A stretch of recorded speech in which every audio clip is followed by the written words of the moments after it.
In this day and time, it's important to measure all aspects of the business. One thing that we really focus on is absorption, which is the ability of the parts and service department to carry the overwhelming majority of the expenses of the store.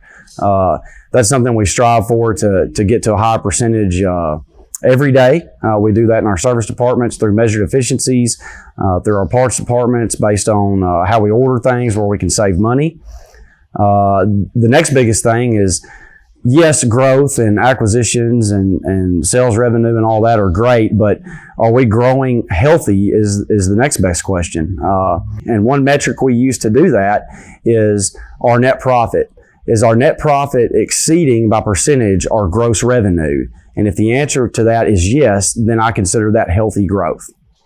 With the onset of COVID, of course, everybody's life changed. It's in the equipment business or really any business that involves staffing, trying to get hard goods to the consumer, and just the general availability of anything these days.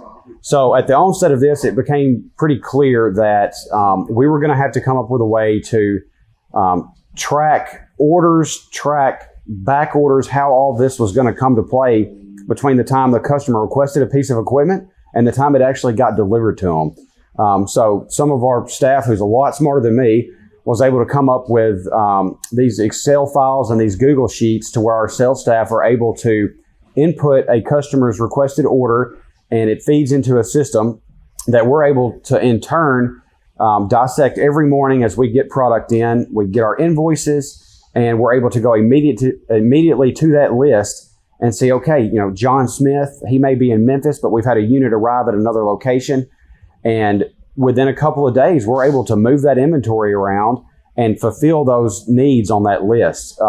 And that seems to have worked really well for us and continues to work well for us. We keep about a 90% fill rate, even on orders that are older than 6 months on the construction side, and run about a 60% fill rate on agriculture, turf orders, that type of thing.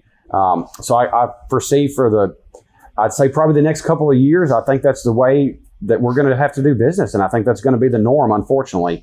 But just making sure we've got a good, clean way of tracking things is super important to our business today.